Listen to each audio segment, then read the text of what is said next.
Hello. My name is Turia Pitt. I'm an athlete, author and mum, and this video is being filmed on UN land, and I'd like to pay my respects to the leaders of the UN nation, past, present and emerging. It is so great to speak with you.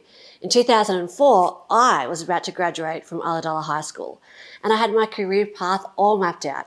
I'd go to uni, I'd study engineering, I'd get a job as an engineer, become a superintendent. I probably would have done a couple of international secondments, and I had my sights set on being the CEO of a global mining firm. That never happened. I entered an ultramarathon. I was trapped by a grass fire during the race. I received burns to 65% of my body. I spent 6 months in hospital, and I was told that I would never run again. So what did I do? I adapted, I pivoted, I reinvented myself. Not as a motivational speaker, because us engineers are way more credible than that, but as an athlete, an adventurer, an author. I've done Ironman World Championships, I've written 3 best-selling books, I've run up mountains and down valleys, across rivers and through gorges. Being able to adapt and pivot is now more crucial than ever. The world is changing and evolving, and you get to be a part of it. So it is exciting. It's thrilling. The possibilities are endless, but it's also slightly terrifying, uncertain. What's the economy going to do? What will the long-term impact of social distancing and isolation be? Will your dream job still be secure 3 years from now? Now, I haven't experienced what you're going through. I didn't graduate through a global pandemic. Having said that, I do know about getting through hard times, overcoming adversity, and beating the odds. And throughout this whole journey I've been on, from being face to face with a wall of flames in the Kimberleys, through to my recovery in hospital, and everything else I've achieved since, I've learned something simple. Change your focus. See, your attention, your energy, it's limited, it's finite, and it's kind of like a torchlight. So whatever you shine it on is what you'll see. So when you focus on all the things that could go wrong, when you focus on what's missing in your life, when you focus in on your flaws and your fears, when you listen to that little voice in your head telling you that you're not smart enough, that you're too young, that you don't have the right experience, that's all you'll see, and that's all you'll get. Change your focus. How? Ask yourself these questions. What's one small step I can take forward? What could I be grateful for right now? How could I be of service? These questions change your outlook, your mindset, your frame of mind.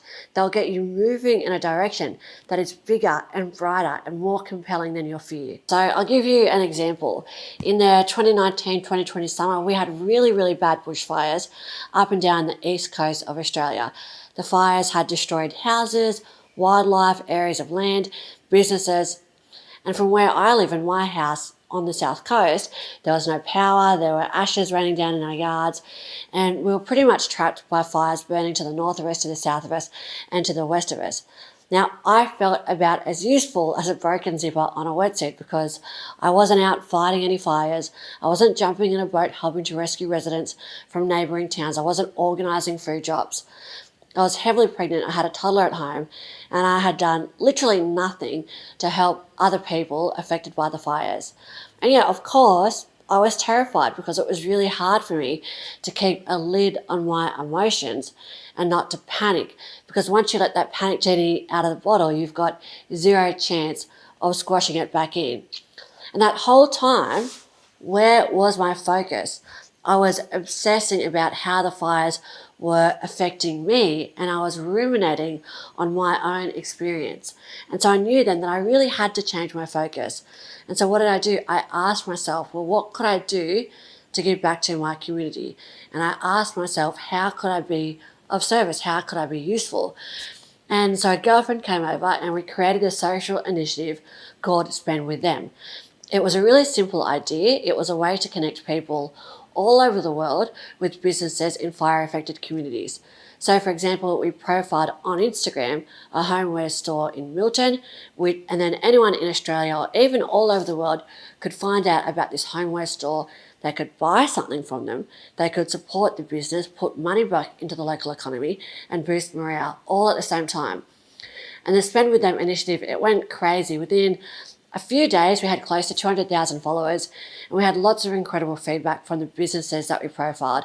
And so this experience for me, it really crystallized how important it is for us, especially in times of anger, fear, stress, and anxiety, to shift our focus away from ourselves and onto what we can do for others. If you are having a bad day or a tough time, I have some tips for you that's going to help you navigate those times. And the first one is just to accept it. Now, your tough time might be better than someone else's tough time, or it might be worse, but however you spin it, a tough time is still a tough time. So I want you to try and accept it. There's no need to temper it. There's no need to try and put a positive spin on it. Say to yourself, yep, this is crap. It is amazing what our minds will do when we drop the facade that everything is okay. Now, the next thing that I want you to do is change your focus. I talked about that a little bit earlier. And how do we do this? Ask yourself different questions. In the morning, ask yourself, what would make today great? And whether that's going for a walk, having a Zoom catch up with your mates, treating yourself to some chicken soup, think of what your something great is in the morning, look forward to it during the day, and make sure you do it, because you'll feel a zillion times better about your day if you are focusing on a positive event. And since our lives are made up of our days, it makes sense to make each day a good one. Number 3, it's always a really good idea to get some perspective on our own lives. So read Holocaust survivor Eddie Jacquo's book, The Happiest Man on Earth. It's brilliant. Sam Bailey wrote an awesome book called Head Over Heels. Watch the movies Touching the Void, The Diving Bell and the Butterfly, The Intouchables. Listen to Osha's podcast, Better Than Yesterday, and read some of my books. All of my books contain a lot of advice for building happiness, even through some really hard times. Number 4, get some support from a professional. You think about it, you would get your car fixed by a mechanic, we get our teeth cleaned by a dentist, we get our eyebrows waxed by a beautician, and your heart and head deserve nothing less than a professional to help you.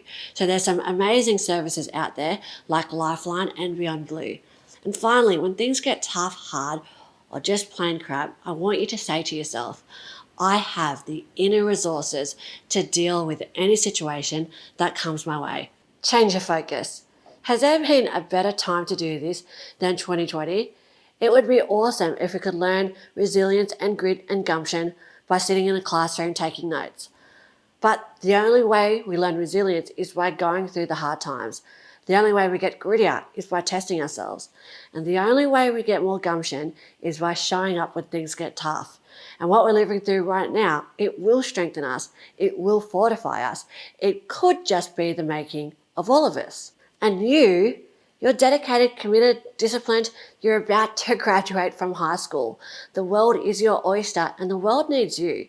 We need your smarts, your problem-solving abilities, your dedication to finding the solutions. And we really need your gifts, whatever they are. Maybe you're a fast learner, maybe you're patient, kind, optimistic, articulate, gregarious.